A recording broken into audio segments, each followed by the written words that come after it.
ঠান্ডা বর্ধমান ঘুরে টুরে বেশি ঘোরা হয়নি কখনোই, সামান্য একটু ঘুরেছি। Good morning everyone, welcome to a new video. আশা করি সবাই খুব ভালো আছেন, আর আমিও না খুব ভালো আছি। আজ অনেক দিন পর আবার আমার নিজের গ্রামের বাড়িতে আমার এই সকালটা শুরু করলাম। আমরা এখন যাচ্ছি হাটে, দুজনে চা খাওয়ার পরে। খুব ঠান্ডা এখানে। শহরের কোলাহল ছেড়ে এখানে না এলেই এটাই মনে হয় যে সময়টা যেন একটু ধীরে চলে। আমি আজকে উঠেছি 7:30 নাগাদ। উঠেই আমি আজকে দুধ চা আর বিস্কুট নিয়ে বসেছিলাম। জানেন তো, কলকাতায় না আমার সকালবেলা উঠেই হোয়াইট টি খাই, কিন্তু এখানে এলে ওই মায়ের হাতে যে চায়ের গন্ধটা পাই না, আমার না চায়ের গন্ধ বরাবরই খুব ভালো লাগে। আর তার সাথে আমাদের গ্রামের শিব মন্দির, এটা আমাদের শিব মন্দির, আর ওটা অন্যদের শিব মন্দির। এই যে শিব ঠাকুর, এই যে শিব মন্দির দুটো পাশাপাশি দেখছেন না, এগুলো না অনেক পুরনো। আর এই যে জায়গাটা, এই জায়গাটা না বকুলতলা বলে। এখানে পাশাপাশি দুটো শিব মন্দির আছে। এখানে যে কোট সাজানো দেখছেন, এখানে খেলাধুলাও হয় মাঝে মাঝে। আর এই যে মন্দিরটা দেখছেন, এটা হচ্ছে বাবা তারকনাথের মন্দির। এখানে বাবা তারকনাথের মন্দির আছে, আর এই দিকটায় থাকে বাবার আটচালা। এই যে চৈত্র মাসের শেষে যে গাজন হয় না, সেটা এখানেই হয়। ভিতরে বাবা আছে। নন্দু কাকু, হাট রয়েছে ভালো আজকে? আমি ভাবছি যে আমি অনেক দেরি হয়ে গেছি নাকি।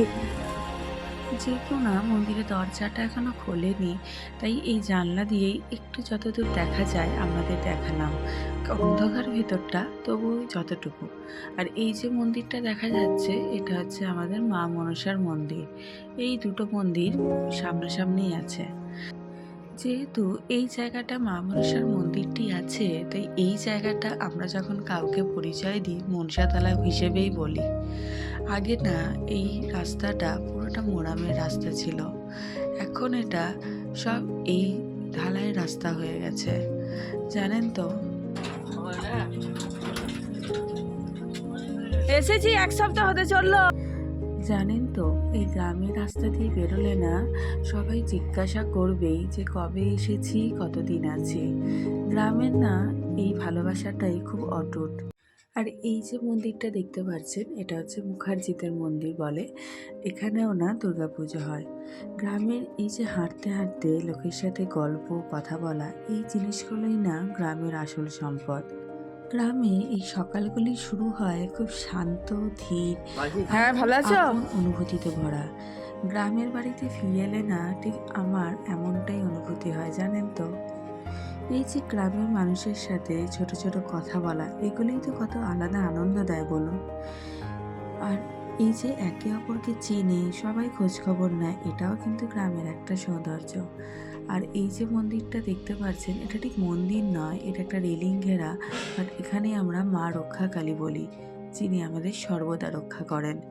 এখানে না কোনো মন্দির বা মূর্তি ওভাবে নেই, বাট একদিন পুজো হয় যেদিন রাত্রিবেলায়, এবং ওই দিন ওখানে মূর্তি আনা হয়। মা রক্ষাকালী কিন্তু খুব জাগ্রত। হাঁটতে হাঁটতে আমি আমাদের গ্রামের হাটে পৌঁছে গেলাম।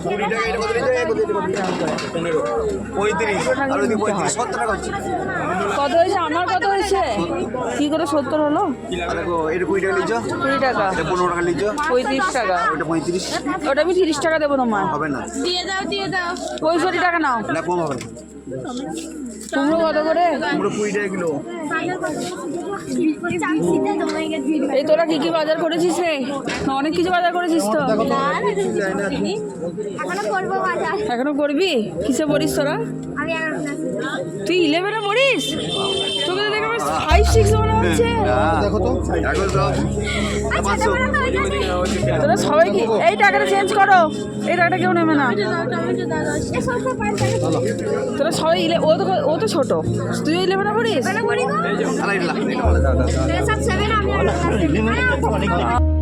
গ্রামে এলেই হাটে যাওয়াটা একটা আলাদা আনন্দ, কারণ এই হাটটাই গ্রামের মানুষের রোজকার জীবনের একটা কিন্তু বড় অংশ।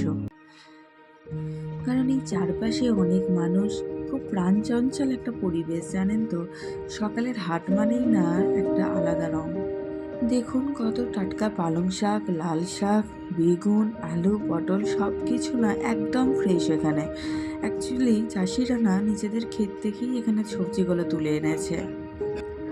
আমি এখানে আজকে হাট করতে এসেছি। আমি না খুব বেশি জিনিস কিছু নিয়ে যেতে পারবো না, তাই জন্য আমি সবই নেব, বাট অল্প অল্প করে নেব।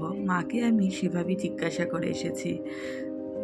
আমি ওখানে কিছু সবজি নিয়ে এখানে আমার কিছুটা আদা দরকার ছিল, তাই আমি এখানে 5-6শোর মতো কিছুটা আদা নিয়ে নিলাম।